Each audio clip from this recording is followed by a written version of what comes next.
Assalamu alaikum. Today we are going to be talking about relationships because it was just Valentine's Day. So I wanted to talk about cross-cultural relationships primarily between Western women and Arab men, because I speak to a lot of women that are marrying Arab guys and a lot of Arab guys who are marrying Western women. A few years ago I did a similar video to this, but I want to expand upon it. First, I'm going to ask you to like this video and subscribe, but I also want to tell you a little bit about a project that I've been working on for the past few months.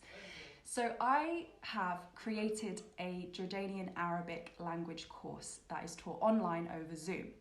It's a 5-week program. It's called Yalaneki, and on this course we teach everything that you need to get by in Jordan in your daily life. So literally after the first class, you go out and you can have a basic conversation. This is like a crash course, so if you are moving to Jordan or if you are already here and you're struggling to get by with daily life, this course is for you. Please go to the description box below and you will find information about how to get in contact with me and how to register. Okay, let's talk about moving for love. So like I said, I speak to a lot of people who are moving for love, and obviously I moved for love. And we always talk on this channel about the culture shocks of coming to Jordan, but we don't actually talk about the culture shocks of being in a cross-cultural relationship, and it comes with a whole world of issues. So it's useful to know what these issues might be when you're embarking on a relationship. Obviously, it's not always the same.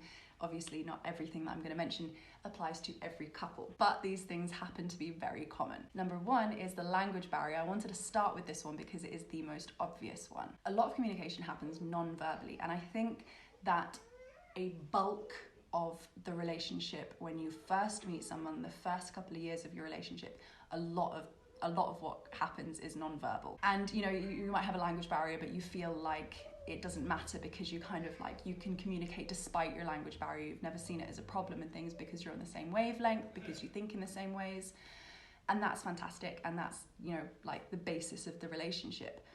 But what you'll find is when you move past that into more important things like making life decisions about marriage, about moving, all of those kinds of serious things, that might be the first time that you ever really feel the language barrier, because you want to communicate as clearly and precisely as possible to make sure that there are no misunderstandings. And you know, it's not just with making those big decisions, like, okay, my husband and I have been together for 7 years now, and I think what we argue about most is just misunderstandings because of language barrier issues. You know, my husband is fluent in English, but we still have, you know, sometimes what happens is, especially you notice this with Arabic speakers, is that the way that you set up your sentences is different to how you set them up in English, obviously. These patterns in the language and the rhetorical way of speaking can actually be quite confusing sometimes when it comes into English.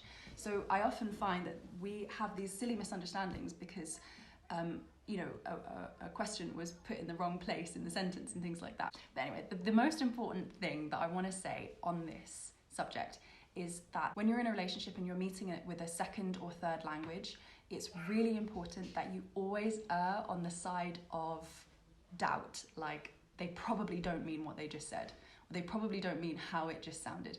I think that it's really, really important, and a basic rule in your relationship is that you always assume, like, you always give the benefit of the doubt. You always assume that they didn't mean the worst. Like, you have to be extra careful that you definitely understand each other, because it is surprising the information that can get lost in those language barriers. The second one, he becomes responsible for you in every aspect of your life, and this is really challenging both for her and for him.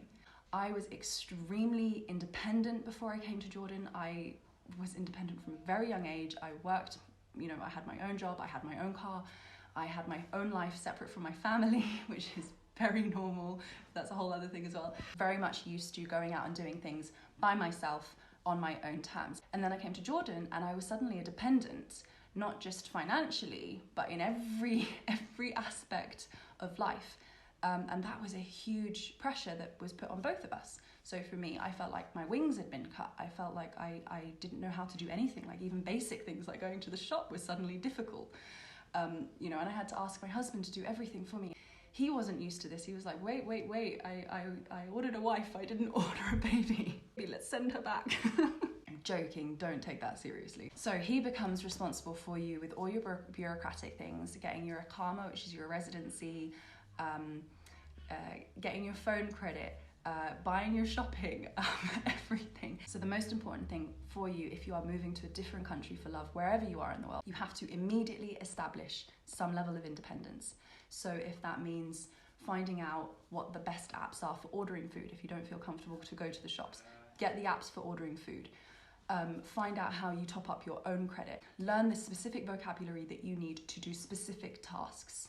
So sometimes I think what we get caught up with language is that we have to just learn the language. Like we start from ABC and we learn the whole language and then we're going to get by. Actually, in reality, what you need is every day to know the exact vocabulary that you need to get through that day. Today I'm going to the supermarket, so I need to know how I ask for quantities, how I ask for a bag, how I ask what the price is. You need that vocabulary. And as well, going out and doing your own research and not relying on your husband for everything. The best advice that I give to foreigners who message me is go and join the expat groups. Jordan's expat groups are so helpful. You've got tens of thousands of subscribers to these different groups, and you can ask anything there and you will get really useful answers. So often people come along and they ask me something really specific. I'm like, I don't know, go and ask the expat group. And that's another tool that you can arm yourself with so that you are less dependent. The third one is the extended families. So I talk about this all the time because it's obviously family is such a massive part of the culture here. And when you marry an Arab, typically you are marrying his family as well. And I think that we can tell ourselves that we are prepared for this, or that we've thought it through and we feel like we understand what that means. It's often a different case when you're actually involved with the family. And a lot of the time we don't realize how much the families are involved. So it's not just that you see them once a week. Obviously there are people that do things differently. I'm talking about I am generalizing. So generally families don't just meet once a week. They meet every other day. They have regular phone calls to check up on each other.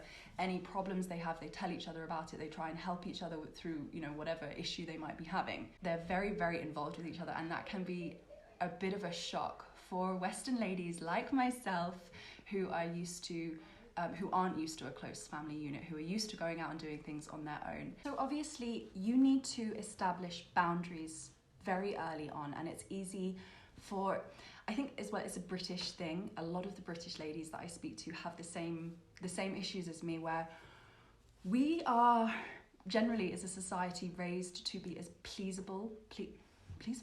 pleasing as possible, and make ourselves as kind of amicable as possible all the time, to the point where we do things or we sign up for things that maybe we don't want to actually, and we don't realize that we don't want to, but we're so busy trying to make ourselves agreeable, that was the word I was looking for, that we can end up signing up for something that we didn't want to do, we don't feel comfortable with for whatever reason. Yes, certain members of families can be pushy sometimes, but I think that it's really important that women don't fall into the trap of being a victim, because usually no one is actually trying to make you into a victim. And the bottom line is that you can say no to anything that doesn't make you feel comfortable. The worst thing that you can do is say that you'll do something, say that you'll wear a dress that you're not comfortable with, or go to an event that you don't really want to go to, and then go behind your mother-in-law or your family's back, his family's back, and say, get me out of this, I don't want to do this at all.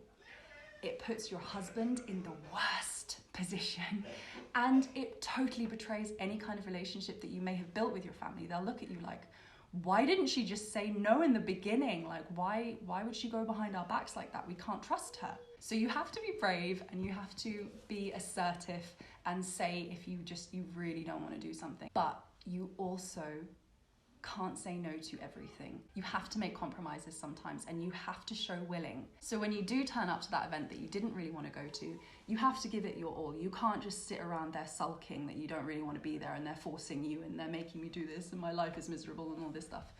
You can't do that.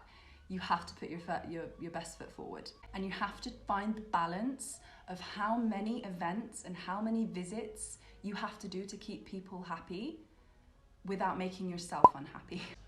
Anyway, I hope that you guys have had a lovely week, and I hope that you will continue to have a lovely week. And don't forget to like and subscribe. I will see you next Tuesday. مع السلامة.